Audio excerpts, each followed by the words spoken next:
South India shopping mall లో blockbuster ఆషాఢం #1 kilo sale.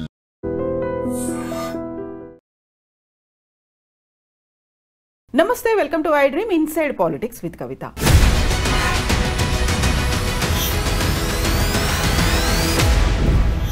బీసీలకి 42% రిజర్వేషన్ కల్పిస్తూ ఆర్డినెన్స్ని మేము జారీ చేశాము అని రాష్ట్ర సర్కార్ అయితే చెప్తోంది. ఆర్డినెన్స్ ఆమోదం పొందుతుందా, లేకపోతే కేవలం ఒక రాజకీయం కాలయాపన కోసమే బీసీ మంత్రాన్ని కాంగ్రెస్ సర్కార్ ఎత్తుకుందా?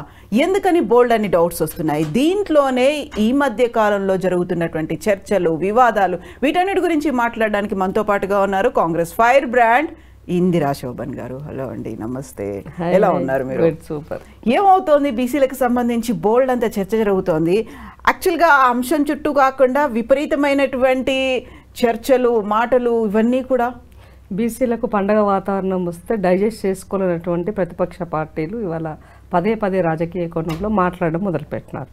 సో ఇవాళ బీసీల యొక్క చిత్తశుద్ధి చాటుకోవాలి అని అంటే ఈ ప్రభుత్వంకి చిత్తశుద్ధి అని చెప్పడానికి పలు సందర్భాల్లో ప్రూవ్ అయింది. ఈ రాష్ట్రంలో మేనిఫెస్టోలో పెట్టినటువంటి అంశాన్ని, దానికి ఒక శానిటీ ఉండాలి, శాస్త్రీయబద్ధంగా ఉండాలి, రేపు ఎవరైనా కోర్టుకి వెళ్తే కూడా అది చెల్లకుండా ఉండాలి అని అంటే టెక్నికల్గా ఎలాంటి సమస్యలు ఉండకూడదన్న ఉద్దేశంతో ఒక దానికి సంబంధించినటువంటి డెడికేషన్ కమిటీ వేసి కులగణన చేసి అసెంబ్లీ ద్వారా దాన్ని టేబుల్ చేసి అసెంబ్లీలో అన్ని పార్టీల మద్దతు కోరి చట్టం చేసి దానిని గవర్నర్కి పంపించి గవర్నర్ దగ్గర బిల్లు పాస్ చేసి రాష్ట్రపతికి పంపించి రాష్ట్రపతి దగ్గర అది పార్లమెంట్లో అమెండ్మెంట్ చేయాల్సిన అవసరం ఉంది. చేయకపోతే కనీసం 9th షెడ్యూల్ పెట్టండి అని అడగడం జరిగింది. బట్ ఎక్కడా కూడా కేంద్రం నుంచి స్పందన లేదు. కాబట్టి రాష్ట్రంలో నా పరిధిలో ఉన్న పని నేను చేసిన, కేంద్రంలో ఉన్న పని మీరు చేయాల్సిన అవసరం ఉంది. మీరు చేయట్లేదు, నిర్లక్ష్యానికి గురవుతుంది అనేది అక్కడ కనబడుతుంది. సో ఆల్టర్నేట్ ఏముంది, ఇంకా మనం ఏం చేయొచ్చు? కోర్టు ఒకవైపు నుంచి డెడ్ లైన్ ఇచ్చింది. మీరు సెప్టెంబర్ 30th లోపు ఎలక్షన్ పూర్తి చేయమని కోర్టు డెడ్ లైన్ ఇచ్చింది. అప్పుడు ఆ సందర్భంలో నా దగ్గర ఉన్నటువంటి దాంట్లో నెక్స్ట్ ఏం చేయొచ్చు, ఈ రాష్ట్రంలో ఉన్నటువంటి దాంట్లో ఆర్డినెన్స్ రూపేణ ఏదైనా మనం చెయ్యొచ్చా? సో గతంలో చాలా బిల్లులు కూడా ఆర్డినెన్స్ రూపకంగా వచ్చినాయి మనం చూసాం. సో ఈ రాష్ట్రంలో ఉన్నటువంటి బీసీలకు సంబంధించిన రిజర్వేషన్ పరంగా కూడా ఆర్డినెన్స్ రూపేణ మనం ఏమైనా చేయొచ్చు అని అనుకున్నప్పుడు మంత్రివర్గం దగ్గర డిస్కషన్ చేసి న్యాయపరమైనటువంటి చిక్కులు రాకుండా ఉండడం కోసము న్యాయ సలహాదారులను కూడా ఆ క్యాబినెట్కి పిలిచి చర్చించిన తర్వాత ఆర్డినెన్స్కి రూపకల్పన చేశారు. ఆ ఆర్డినెన్స్ నిన్న గవర్నర్ గారికి పంపారు. సో గవర్నర్ గారు ఆ ఆర్డినెన్స్ని పాస్ చేయాల్సిన అవసరం ఉంది. మరి నిజంగానే ఈ రాష్ట్రంలో ఉన్నటువంటి పార్టీలకు, కేంద్రంలో ఉన్నటువంటి పార్టీలకు, కేంద్రంలో ఉన్నటువంటి వాళ్ళకు చిత్తశుద్ధి కేంద్ర పరిధిలో ఎలాగూ లేదు కాబట్టి కనీసం రాష్ట్ర పరిధిలో ఉన్నటువంటి వాళ్ళైనా మరి గవర్నర్ ద్వారా ఈ బిల్లును ఆమోదింప చేస్తారా లేదా అన్నది వేచి చూడాల్సినటువంటి అవసరం ఉంది. కాంగ్రెస్ పార్టీ ఇచ్చిన మాటకు కట్టుబడి ఉందని చెప్పడానికి, రేవంత్ రెడ్డి గారి యొక్క చిత్తశుద్ధిని ముఖ్యమంత్రిగా చాటు చెప్పడానికి ఈ రెండు సరిపోతాయని నేను అనుకుంటున్నాను. నాకు పెట్టాలని ఉంది, చెయ్యాలని నాకు ఉంది, బీసీలకు రాజ్యాధికారం వైపుకు తీసుకెళ్ళాలన్న నాకు ఆలోచన ఉంది. దానిని నేను నా పరిధిలో ఉన్నది నేను ఏం చేయగలుగుతున్న దానికి తన దగ్గర ఉన్నవన్నీ అన్నీ కూడా వడ్డీ వారించి మన ముందు పెడుతున్నాడు. మరి ఈ రాష్ట్రంలో ఉన్నటువంటి అన్ని పార్టీలో ఉన్నటువంటి బీసీలంతా ఏం చేయాలి? అది ఆమోదించే విధంగా ఒత్తిడి చేయాలి, ప్రెజర్ చేయాలి. ఎవరి మీద చేయాలి? బీజేపీ పైన చేయాలి, కేంద్రం పైన పని చేయాలి. అది వదిలేసి ఈ రాష్ట్రంలో పని చేసినటువంటి కాంగ్రెస్ మీద రాళ్ళు రువ్వితే ఏమొస్తుంది? నేను చేయకపోతే నువ్వు నన్ను అనాలి, నా చిత్తశుద్ధిలో లోపం ఉంటే నువ్వు నన్ను అనాలి. నా చిత్తశుద్ధిలో ఎక్కడ లోపం ఉందని అడుగుతున్నాను నేను. మీరు ఎత్తి చూపండి. ఈ రకంగా మీరు చేయట్లేరు కాబట్టి మనకు నష్టం జరుగుతుందో మీరు చెప్పండి. ఆర్ కృష్ణన్న ఒక సజెస్ట్ చేశాడు, డెడికేషన్ కమిటీ ఉండాలని సజెస్ట్ చేశారు. దాని ప్రకారంగా డెడికేషన్ కమిటీ ఆ రోజు వేసినాం. ఇవాళ ఆర్డినెన్స్ వచ్చే దాంట్లో కూడా ఇంకేమైనా మార్పులు చేర్పులు ఉంటే చెప్పండి, మేము సర్చ్ చేసుకుంటాం. మరి అదే ఆర్ కృష్ణన్ వచ్చి ముఖ్యమంత్రి గారు కలిసి అభినందించారు కదా, చెప్పున్నారు కదా. సో ఇక్కడ ప్రాబ్లం ఎక్కడ వస్తుందని నాకు అర్థం కావట్లేదు. ఒక అపోహలు క్రియేట్ చేసి సమాజంలో వదిలేసి నిన్న బీఆర్ఎస్ వాళ్ళు వాళ్ళతో ధర్నా ప్రొటెస్ట్ చేస్తున్నాము బీఆర్ఎస్ బీసీలు అని పెట్టారు. అసలు మాట్లాడే వాళ్ళ నైతిక హక్కు ఉందా బీఆర్ఎస్లో ఉన్న బీసీలకు? మీరు ఎవరిపైన పోరు చేయాలి? కేంద్రం మీద పోరు చేయాలి. రాస్తా రోక చేస్తావా, రైలు రోక చేస్తావా, కేంద్రం యొక్క ఈ రాష్ట్రంలో ఉన్న మంత్రులను వాళ్ళని గెరావ్ చేస్తావా? ఇవన్నీ నీ యొక్క ప్రణాళికలో ఉండాలి. అవి వదిలేసి కాంగ్రెస్ పార్టీ పైన దుమ్మెత్తిపోయడం కోసం ఇందిరా పార్క్ వేదికగా ధర్నా చౌక్ దగ్గర ధర్నా చేస్తే ఏమొస్తుంది అని అడుగుతున్నాను నేను. కేసీఆర్ అనేటువంటి వ్యక్తి ఉమ్మడి ఆంధ్రప్రదేశ్లో 33% బీసీలకి స్థానిక రిజర్వేషన్లు ఇస్తే మీరు అధికారంలోకి వచ్చిన తర్వాత దాన్ని 22కి చేస్తే ఎందుకు మాట్లాడలే? ఆ రోజు ఈ అంశం కోర్టులో ఉంది. జాజుల శ్రీనివాస్ గౌడ్ కోర్టుకు పోయినాడు. కోర్టులో అంశం ఉండగానే నోటిఫికేషన్ ఇచ్చారు మీరు. మరి నీ చిత్తశుద్ధి ఏది? ఎందుకు మీరు మాట్లాడిన సోకాల్డ్ బీసీలైనా, సోకాల్డ్ కవిత గారైనా, సోకాల్డ్ మల్లన్న గారు ఎందుకు మాట్లాడలే ఆ రోజు? ఎందుకు ఇవాళ కాంగ్రెస్ పార్టీ పని చేస్తే ఎందుకు దుమ్మెత్తిపోస్తున్నారు? వాస్తవం చెప్పాలంటే దేశవ్యాప్తంగా ఇలాంటి సినారియోనే ఉందని తెలంగాణ రోల్ మోడల్గా తీసుకోండి అని చెప్పి రాహుల్ గాంధీ గారు ఢిల్లీలో పార్లమెంటు సాక్షిగా నరేంద్ర మోదీ గారికి చెప్పారు. పార్లమెంటు సాక్షిగా నరేంద్ర మోదీకి ఇచ్చారు, ఈ మోడల్ని మీరు ఇంప్లిమెంట్ చేయండి అని చెప్పి. పలు దఫాలుగా ఇక్కడ ముఖ్యమంత్రి గారు మంత్రులు వెళ్ళి కేంద్ర మంత్రులను కలిసి నివేదికలు ఇచ్చారు. మీరు ఇంకేం చేయాలి అని అడుగుతున్నాను నేను. సో ఇవాళ అంటే ఈ రాష్ట్రంలో ఉన్నటువంటి ప్రతిపక్షాలు అన్నింటినీ కూడా, ప్రతిపక్షాలు బీసీల పైన చిత్తశుద్ధిగా ఉన్నటువంటి సంఘాలను అందరిని కూడా కలిసి జంతర్ మంతర్ దగ్గర ధర్నా కూడా పెట్టినారు. ఒక సంఘం, అది కాంగ్రెస్ పార్టీ పెట్టలే, బీసీ సంఘం జాజుల శ్రీనన్న ఆధ్వర్యంలో ఆయన ఒక మీటింగ్ పెట్టి అందరిని పిలిస్తే వీళ్ళెవరు ఢిల్లీకి రాలే, బీజేపీ రాలే, నా బీఆర్ఎస్ రాలే. అది కాంగ్రెస్ మీటింగ్ కాదు కదా. వచ్చి నీ యొక్క చిత్తశుద్ధిని అంటే బీసీల పట్ల నీ యొక్క అది చాటి చెప్పుకోవాల్సింది కదా. సో అది కూడా మీరు ఎవరు చేయలేదంటే డెఫినెట్గా మీరు నరేంద్ర మోదీకి వ్యతిరేకంగా రావడానికి మీరు ఎవరు ఇష్టపడతలేరని అర్థమైపోయింది కదా. సో ఇవాళ అవకాశాలు రావు బీసీలకు. వచ్చినటువంటి అవకాశాన్ని అందిపుచ్చుకోవాల్సిన బాధ్యత అన్ని పార్టీలో ఉన్నటువంటి బీసీల పైన ఉందని నేను పదే పదే అసలు చిలుకకు చెప్పినట్టుగా ఈ విషయం చెప్తున్నా. ప్రతి దగ్గరలో ప్రతి వేదికలు ఇదే మాట చెప్తున్నా. బట్ అది కాకుండా దీంట్లో మళ్ళీ రాజకీయాలు ఇంకెన్ని రోజులు, దాదాపు 1.5 year అవుతుంది లోకల్ బాడీ ఎలక్షన్స్ సంబంధించి. ఇవాళ సర్పంచులు లేకపోవడం వల్ల కార్యదర్శుల ద్వారానే ఇవాళ పనులు మొదలవుతున్నాయి. చాలా నష్టపోతున్నాం. కేంద్రం నుంచి రావాల్సినటువంటి నిధుల విషయంలో కూడా మనం నష్టపోతున్నాం.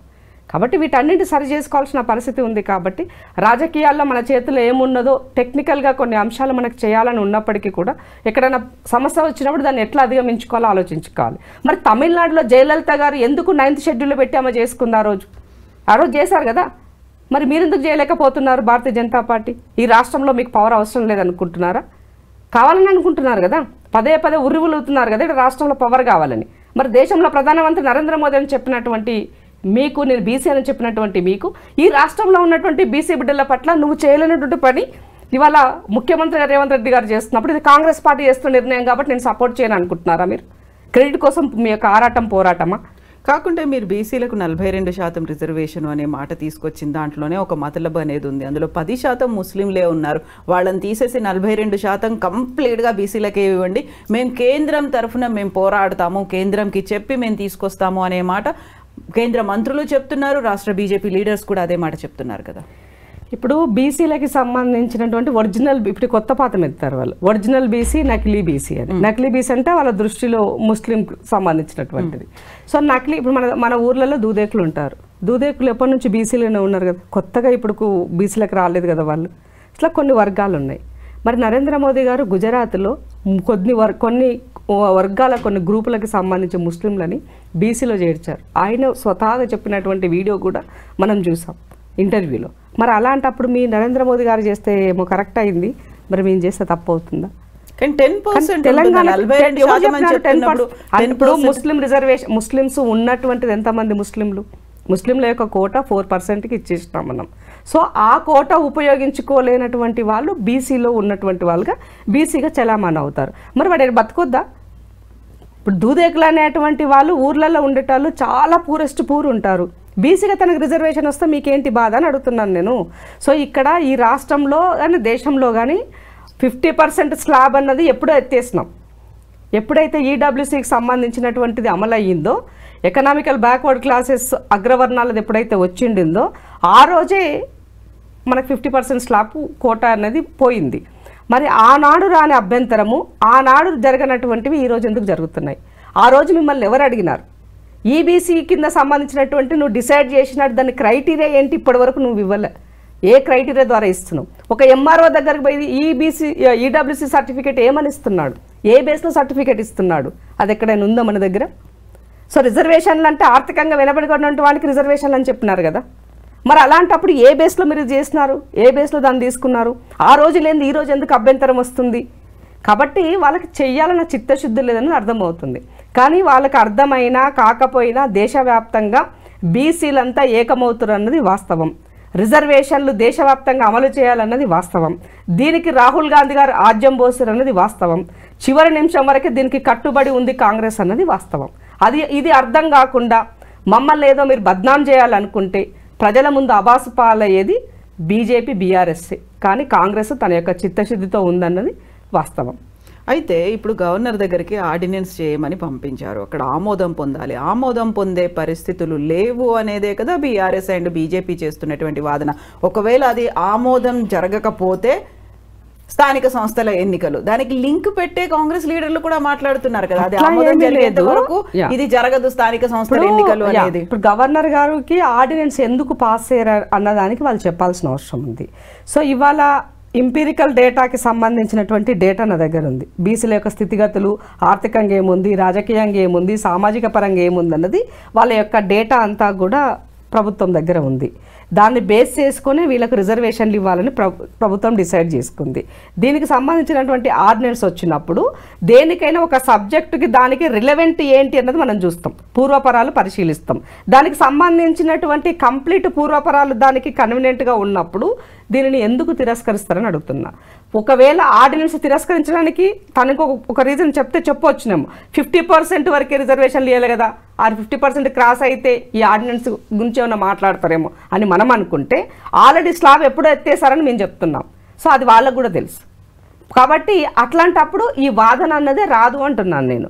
ఒకవేళ ఇంత చేసినాక ఆర్డినెన్స్ వచ్చినాక కూడా ఎవరైనా కోర్టుకు వెళ్ళాలని ఆలోచన వచ్చినా, పార్టీలు కాదు ఇంకెవరైనా పురుగొల్పించి ఎవరినైనా కోర్టుకు ఒక నార్మల్ వ్యక్తిని తీసుకొచ్చి వాళ్ళ పేరు బినామీల పేరు పైన కోర్టులో కేసు వేయించినప్పటికీ కూడా దీనికి అన్న ముందుగానే మీరు ఆర్డినెన్స్ రాగానే ఇమీడియట్గా కేవిటీ వేయమని చెప్పేసి ప్రభుత్వం చెప్పడం జరిగింది. కేవిటీ వేయడం ద్వారా జడ్జిమెంట్ అన్నది ప్రభుత్వానికి తెలియకుండా, ప్రభుత్వాన్ని సంప్రదించకుండా జడ్జిమెంట్ ఇవ్వడానికి లేదు. సో అది మీరు వాళ్ళు ఒకవేళ ఏదైనా నిర్ణయం తీసుకోవాల్సి వస్తే కూడా డెఫినెట్గా ప్రభుత్వాన్ని సంప్రదించాలి. సో ప్రభుత్వం దగ్గర వాళ్ళు ఇచ్చినటువంటి దాంట్లో ఏమన్నా సలహాలు సూచనలు ఏమైనా ఉన్నా, సర్దిద్దుకునేమన్నా ఉంటే ప్రభుత్వం సర్దిద్దుకుంటుంది.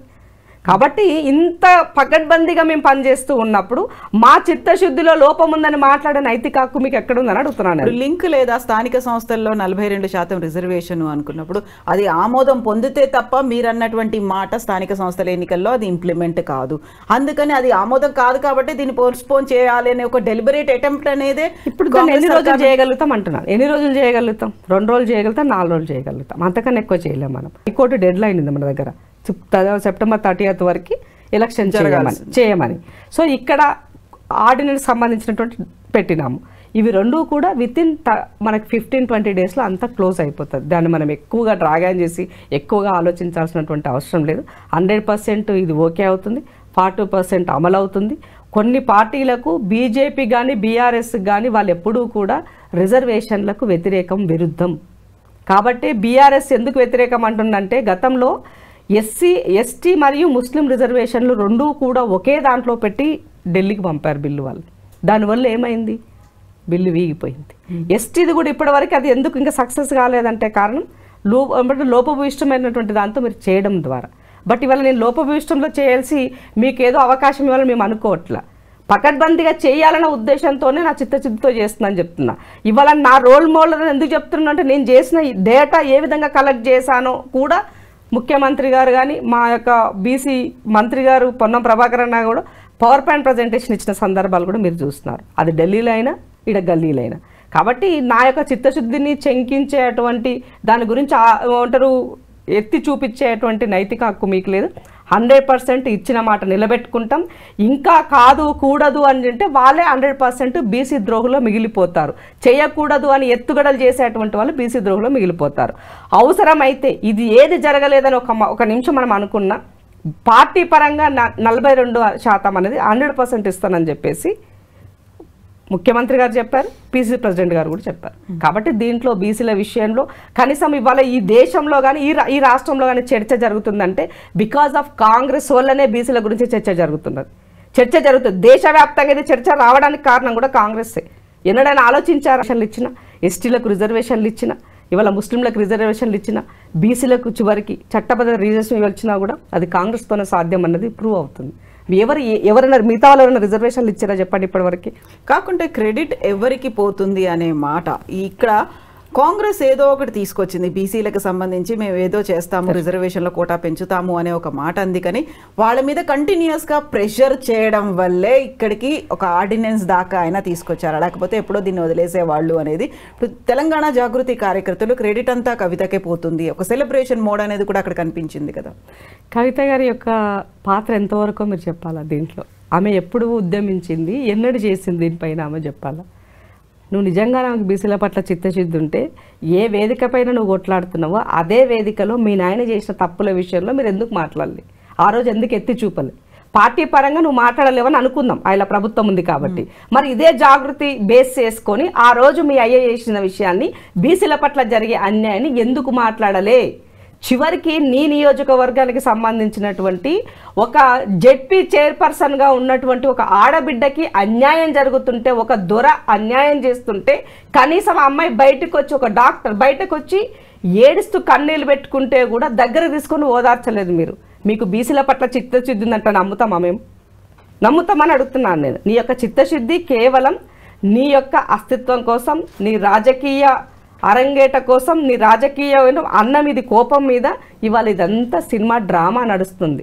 అందుకే ఆ కుటుంబం ఎప్పుడూ కూడా అదే ప్రతిరోజు ఒకటి ఏదో ఒక నాటకాలు వేయడం అలవాటు వాళ్ళకి. అందులో భాగం ఇదంతా. ఈ సురభి నాటకాలు బంద్ చేసి చిత్తశుద్ధిగా ప్రజల పట్ల, ప్రజల పక్షాన నిలబడడానికి ప్రయత్నం చేయండి.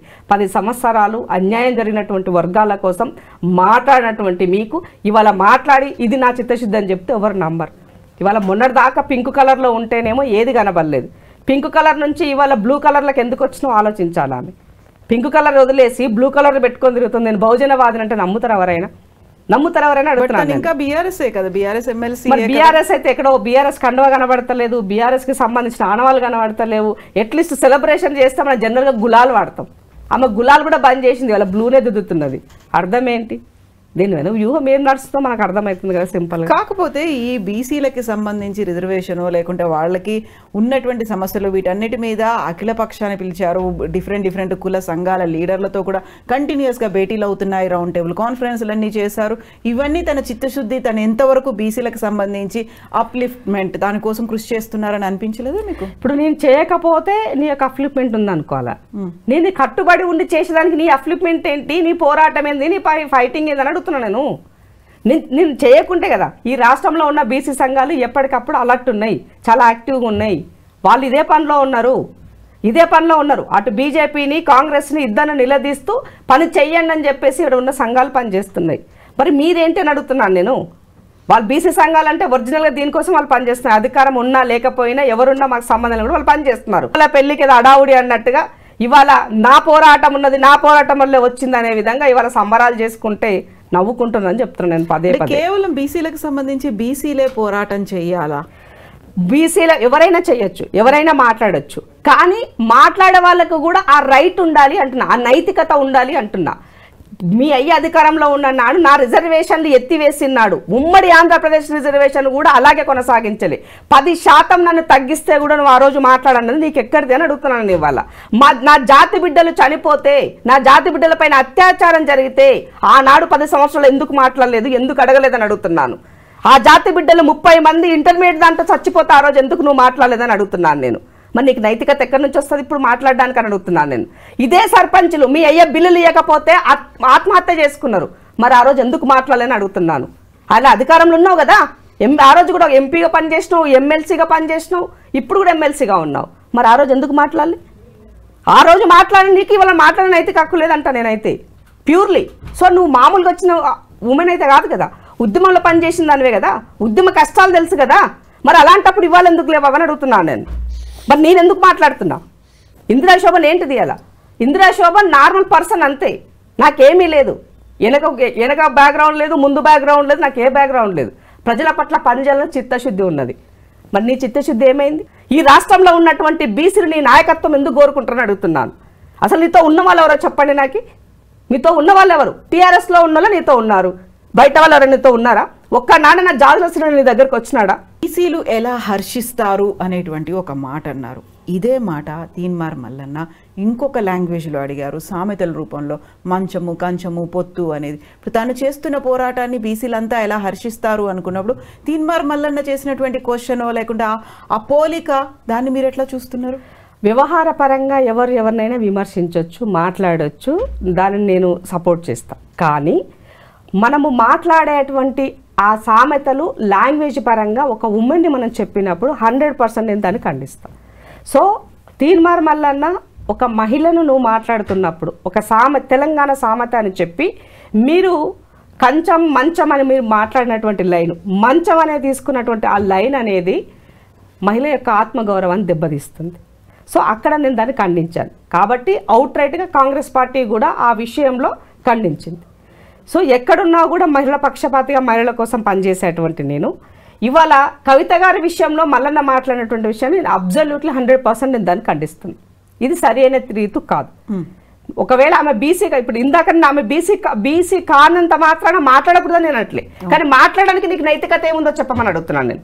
ఆ నైతికత గురించి చెప్పి తర్వాత నువ్వు దాని గురించి మాట్లాడు, నేను హర్షిస్తాను చెప్తున్నా. ఈ సమాజం కూడా యాక్సెప్ట్ చేస్తుంది నువ్వు చేసేటువంటి పనికి. కానీ ఇవాళ మల్లన్న ప్యూర్లీ వారి యొక్క ఆధిపత్య పోరాటంలో క్రెడిట్ కోసము వాళ్ళిద్దరు ఎందుకు కొట్లాడుతారో నాకు అర్థమవుతుంది. కాంగ్రెస్ చేసిన పనికి క్రెడిట్ మల్లన్న తీసుకోవాలా, క్రెడిట్ కవిత గారు తీసుకోవాలని వాళ్ళ పోరాటం ఏందని అడుగుతున్నాను నేను. సో బీసీ లీడర్లు కాంగ్రెస్ లో ఉన్న వాళ్ళు మాట్లాడట్లేదేమో? ఎందుకు ఎవరు మాట్లాడతలేరు చెప్పండి నాకు. కాంగ్రెస్ పార్టీలో ఉన్నటువంటి అక్కడ ఆధిపత్యం అనేది చూపిస్తున్నప్పుడు వీళ్ళందరూ సైలెంట్ గా ఉన్నారు. ఇప్పుడు తీన్మార్ మల్లన్న ముందు నుంచి ఆయన బయటకు వచ్చినప్పటి నుంచి అక్కడో ఇక్కడ బీసీల గురించి ఆయన మాట్లాడుతున్నాడు. దాన్ని నేను ఆయన విషయంలో నేను యాక్సెప్ట్ చేసి హర్షిస్తాను. బీసీల పక్షపాతలు బీసీల విషయంలో ఆయన మాట్లాడుతున్నాడు. బట్ కానీ కవిత గారి విషయంకి వచ్చినప్పుడు కవిత గారు యాజ్ ఏ బీసీగా కానప్పుడు నువ్వు బీసీలకు ఏం చేసావు అన్న విషయంలో ఆయన విమర్శించడం ఓకే. కానీ నువ్వు మాట్లాడిన ఆ వర్డ్స్ విషయంలో ఒకవేళ ఒక లైన్లో అది వచ్చింది అని నువ్వు మాట్లాడినప్పటికీ దానిని మళ్ళీ తర్వాత కూడా నువ్వు పదే పదే సమర్థించుకోవడం సరి అనేది కాదు. తెలంగాణ రాష్ట్రంలో ఆడబిడ్డలని గౌరవించుకునే కల్చర్ ఉంది. తెలంగాణ రాష్ట్రంలో కింది వర్గాల్లో ఉన్న ఎస్సీ ఎస్టీ బీసీలకు సంబంధించినటువంటి కుటుంబాలలో కూడా మనం చూసినట్లయితే ఆడబిడ్డకి చాలా గౌరవం ఇస్తారు. ఎట్లా గౌరవం ఇస్తారంటే ఇంట్లో ఒక బోనం ఎత్తినా, బతుకమ్మ ఎత్తినా, లేదంటే ఇంట్లో మనం ఏం చేసినా, రాఖీ కట్టినా, ఇంకా ఏ పండగ పబ్బమైనా అన్నలు వచ్చి అన్న చెల్ల కాలు మొక్కుతారు. చెల్లె ఎప్పుడు కూడా అన్న కాలు మొక్కదు.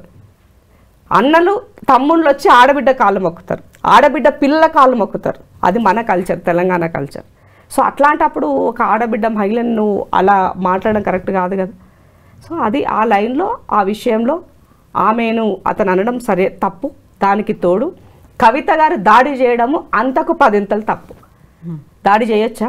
ఎందుకు దాడి చేయాలా? నిరసన కాదా అది? నిరసనని శాంతియుతంగా చేసే నిరసన ఎన్నో రకాలుగా నిరసన చేయొచ్చు. కానీ ఆ బిల్డింగ్కి వెళ్ళి గతంలో కూడా ఇప్పుడు మన ప్రజెంట్ ఎంపీగా ఉన్నటువంటి అరవింద్ ఇంటి పైన కూడా వీళ్ళు దాడి చేశారు. ఆ సందర్భంలో ఆమెకేదో బాధ అనిపించింది, మనసు బాధ అనిపించింది, చెప్పు చూపించింది, ప్రెస్ మీట్ పెట్టింది, ఓకే, ఆమె బాధ అనిపించింది, పెట్టింది, ఓకే. కానీ వెళ్ళి దాడి చేస్తే ఏమైంది? కేసులు అయినాయి. ఇవాళ కూడా తెలిసి తెలియకపోయినటువంటి వాళ్ళు వెళ్ళి దాడిలో ఇరుక్కొని వాళ్ళ ఆ కేసులో ఇరుక్కొని ఇప్పుడు వాళ్ళ పరిస్థితి ఏందో ఎవరు పట్టించుకోవాలి వాళ్ళని కదా. కాబట్టి నాయకురాళ్ళు అన్నారు అని వాళ్ళు పోయి దాడి చేస్తున్నారని మాట్లాడుతున్నప్పుడు ఎందుకు అంత అంటే మన కల్చర్ ఏమన్నా దాడుల కల్చరా? మన విధ్వంసం క్రియేట్ చేసే కల్చరా తెలంగాణ కల్చర్? అంత పెద్ద ఉద్యమం చేసినాడే మనం ఏడ తుపాకీ వేల్చలే, ఏడ రాళ్ళు రువ్వుకోలే, శాంతియుతంగానే కొట్లాడినాం. అంతకు వచ్చినప్పుడు ఆక్రోశం వచ్చినప్పుడు ఆంధ్రలో విగ్రహాలుంటే కూల్చేసినాం. కానీ వ్యక్తిగతంగా మనుషులపైన మనం పోరాటాలు చేయలే, వ్యక్తిగతంగా దాడులు చేయలే మనం. బట్ ఇవాళ ఆ కల్చర్ ఎందుకు వస్తుంది రాష్ట్రంలో? ఒక జర్నలిస్టు ఒక మాట మాట్లాడితే జర్నలిస్ట్ ఆఫీసుల పైన దాడులు చేస్తున్నారు, మనుషులు మాట్లాడితే మనుషుల మీద దాడులు చేస్తున్నారు. ఇది మన కల్చరా?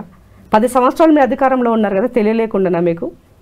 మరి ఇవాళ అధికారం కోల్పోగానే ఎందుకు అసహనానికి గురవుతున్నారని అడుగుతున్నాను నేను. సో ఇప్పుడు దాడులు అన్నారు, ప్రతి చోట కూడా ఒక భాష అనేదే కనిపిస్తోంది కదా. వాళ్ళు ఎలా మాట్లాడుతున్నారు, ఏం కమ్యూనికేట్ చేస్తున్నారు, ఏ పదప్రయోగాలు చేస్తున్నారు, వీటి మీదే కదా దాడులు అనేవి కనిపిస్తున్నాయి. అదే అంట, పద ప్రయోగం చేసినప్పుడు దాడులు చేయడము పరిష్కారం కాదు. దానికి న్యాయం ఉంది, చట్టాలు ఉన్నాయి, లా అండ్ ఆర్డర్ ఉంది.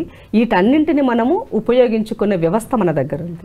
ఆ వ్యవస్థను ఉపయోగించుకోకుండా దాడి చేసిన తర్వాత పోయి మీరు కంప్లైంట్ చేశారు కదా, మరి దాడి కన్నా ముందే మీరు కంప్లైంట్ చేసి ఉంటే చట్టపరంగా అతని పైన చర్యలు ఉండేటివి కదా. ఆ పని ఎందుకు చేయలేదని అడుగుతున్న కవిత గారిని. ఆమెకు ఎమ్మెల్సీ కదా, చట్టబద్ధతమైన పొజిషన్లో ఉన్నారు ఇద్దరు, ఆమె ఎమ్మెల్సీ ఆయన ఎమ్మెల్సీయే, ఇద్దరు ఎమ్మెల్సీగా ఉండి మీరు ఆ రకమైనటువంటిది చేయడం కరెక్టా అని అడుగుతున్నాను నేను. ఈ సమాజానికి ఏం మెసేజ్ ఇవ్వదలుచుకున్నారు మీరు ఇద్దరు కలిసి ఈ రాష్ట్రంలో అని అడుగుతున్నాను నేను. తీన్మార్ మల్లన్న ఇంకొక మాట అన్నారు, నేను కరెక్ట్గా బీసీల పార్టీకి సంబంధించి అనౌన్స్మెంట్ చేసిన నెక్స్ట్ డేనే నా మీద నా ఆఫీస్ మీద దాడి జరిగింది అనేది అది ముందుకొచ్చేసింది. ఇప్పుడు ఓవరాల్గా తీసుకుంటే ఈ ఎపిసోడ్లో ఇట్లా జరగడం వల్ల మాట్లాడడం వల్ల ఏమవుతుందంటే అసలు సిసలైన బీసీలకి అన్యాయం జరుగుతుందన్నది గుర్తుపెట్టుకోవాల్సిన అవసరం ఉంది. ఏ బీసీ వాదమో ఏది బలంగా జనాల్లోకి వెళ్తుందో అలాంటి వాదం అంతా కూడా సైడ్ ట్రాక్ పట్టడం కోసం మాత్రమే ఇదంతా కూడా ఒక డ్రామాటిక్గా జరుగుతుందని చెప్పాల్సిన అవసరం ఉంది. దాంట్లో ఎవరి పాత్ర ఎంత అనేది వాళ్ళ ఆత్మపరిశీలన చేసుకోవాల్సిన అవసరం ఉంది. సో ఇవాళ కాంగ్రెస్ పార్టీ బీసీల పట్ల చిత్తశుద్ధిగా ఉంది కాబట్టి ఎక్కడ కాంగ్రెస్కి క్రెడిట్ పోతుందో, ఈ క్రెడిట్ రాకుండా ఉండాలంటే మనం ఇలాంటివి చెయ్యాలి అనేది ఒక చర్చను ఇవాళ ఈ సమాజం ముందు పెట్టినారని చెప్పాల్సిన అవసరం ఉంది. కాబట్టి మల్లన్న కాస్త సమాజం పట్ల స్పృహ ఉన్నాడని అందరు మాట్లాడుకుంటారు. ఆ స్పృహ ఒక వర్గానికి చేయాలని మీరు అనుకుంటున్నప్పుడు ఆ జాతికి చిత్తశుద్ధిగా మనము ఏ విధంగా రీచ్ అవుతామన్నది ఆలోచన చేయాలి తప్ప ఈ రకమైనటువంటి లాంగ్వేజ్లు మాట్లాడుతూ దాడులకి ప్రతిదాడులు అనే విధంగా, దానికి చర్యకు ప్రతిచర్య అనే విధంగా, ఇంకా రెచ్చిపోయే విధంగా మనం స్టేట్మెంట్లు చేస్తే ఏమవుతుంది, దానివల్ల ఇంకింత నష్టం జరుగుతుంది తప్ప దానివల్ల లాభం జరగదని మాత్రం చెప్పదలుచుకున్నా. అల్టిమేట్గా బీసీలు దెబ్బతింటారని చెప్తున్నాను. పార్టీ అనేది ఒక అడుగు ముందు పడినట్టు అది ఆయన ఇష్టం, ఎందుకంటే కాంగ్రెస్ పార్టీ నుంచి సస్పెండ్ చేశారు కాబట్టి ఆయన పార్టీ పెట్టుకునే రైట్ ఆయనకున్నది. సో బీసీల పార్టీ రాష్ట్రంలో లేదు కాబట్టి పెట్టుకోవచ్చు, దానికి ఎవరికి ఏం అభ్యంతరం లేదు. అది సక్సెస్ అవుతారా కారా ఏమవుతారా అన్నది లెట్స్. బీసీలకు సంబంధించి బోల్డ్ అని వాదనలు ఉన్నాయి, పార్టీల పరంగా వాయిస్లు కూడా ఉన్నప్పుడు సరికొత్తగా ఇంకొక బీసీ పార్టీ అనేది వస్తుంది అన్నప్పుడు ఎవరు కలిసి వెళ్తారు, తనతో కలిసి వచ్చేది ఎవరని మీరు అనుకుంటున్నారు? చూడాలి ఏం జరుగుతుందని. దానికి ఇప్పటికిప్పుడు మనం ఏమి చెప్పలేం కాబట్టి కాంగ్రెస్ పార్టీ అనేది బీసీల పట్ల చిత్తశుద్ధితో ఉండిందనేది దేశవ్యాప్తంగా ఇలా జరగాలని కోరుకుంటున్నప్పుడు ఓ నేషనల్ పార్టీగా మనం ప్రాంతీయ పార్టీలు ఎన్ని చేసినప్పటికీ కూడా పాలసీ మేకింగ్లో మళ్ళీ నేషనల్ పార్టీస్ యొక్క నీడ్ ఉంటుంది. సో ఇవాళ కాంగ్రెస్ పార్టీ బీసీలను ఫుల్ఫిల్ చేయడంలో ఒక ప్రెసిడెంట్గా బీసీని ఇచ్చింది. రాష్ట్రంలో బీసీలకి 100% ఏ పదవులు వచ్చినా ఏదొచ్చినా మేజర్గా ఉన్నటువంటి వాళ్ళ షేర్ వాళ్ళకి ఇవ్వాలని చెప్పేసి పదే ఇవాళ ఇన్ఛార్జ్గా ఉన్నటువంటి మీనాక్షి నటరాజన్ గారు చెప్తున్నారు.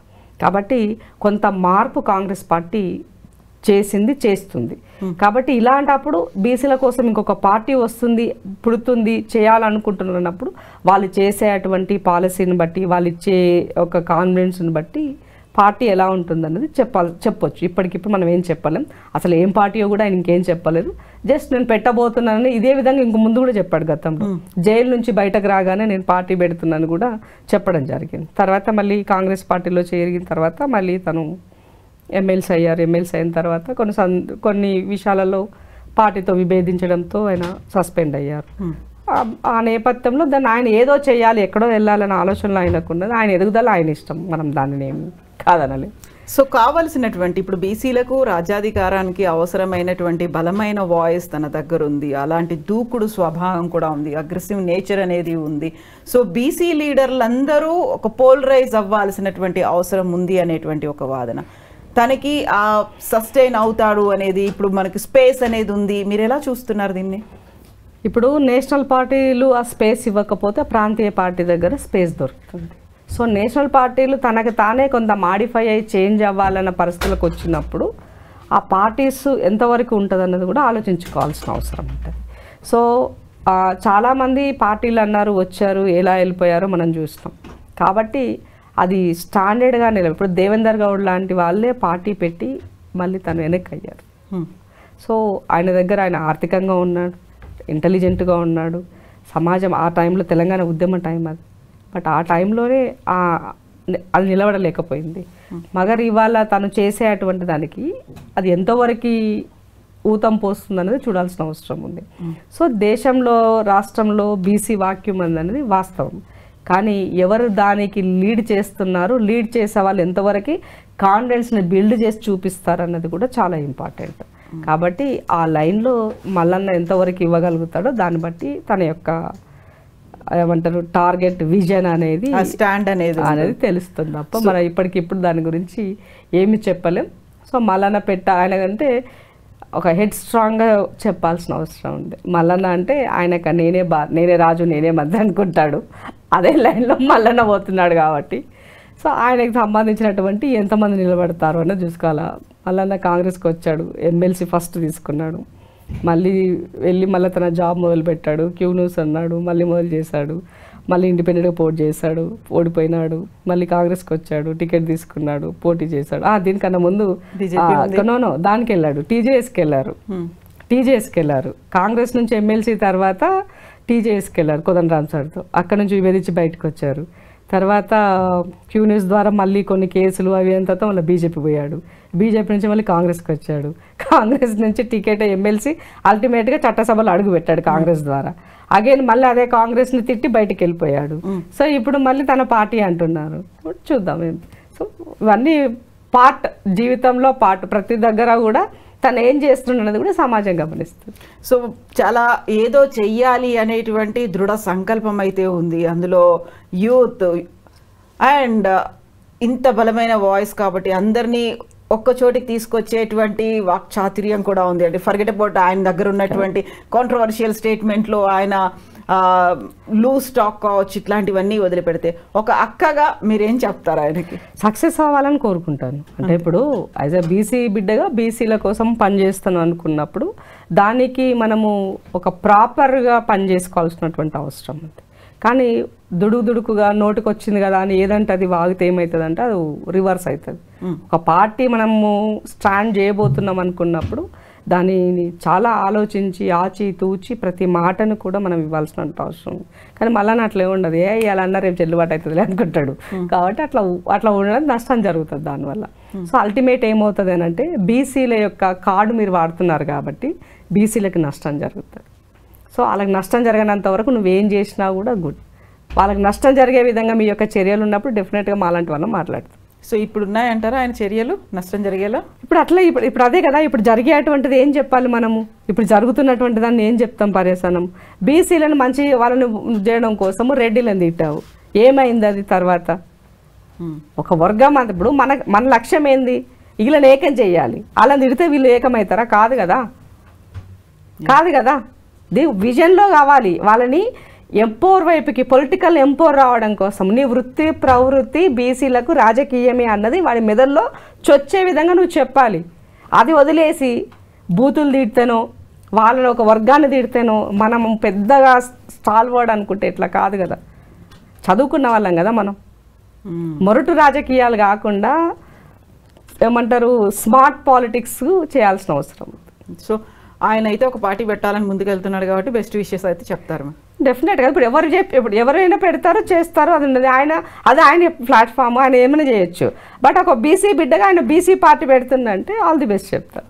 Yes, thank you so much Indira Shravan garu, thank you so much అండి. నిజంగా ప్రస్తుతం ఉన్నటువంటి సమాజం దేనికి ప్రయారిటీ ఇస్తుంది? ఆర్థిక సంబంధాల చుట్టూ మాత్రమే తిరుగుతుంది. మళ్ళీ ఎన్నికలంగానే చాలా విరక్తి కలుగుతున్నాం. మంచి అనిపిస్తుంది కదా, లేడీస్ కూడా ఛాలెంజింగ్ జాబ్స్ చేసినప్పుడు చాలా బాగుంటది. ట్రాఫిక్ అసిస్టెంట్స్ గా నియమించిన ట్రాన్స్జెండర్స్ అందరితో సాల్యూట్ చేయించుకుంటున్నారు. ఫుడ్ డెలివరీ ఇవ్వటానికి వెళ్ళినటువంటి డెలివరీ బాయ్ అనిల్ పై కళ్ళ ముందు పిల్లల్ని కొట్టి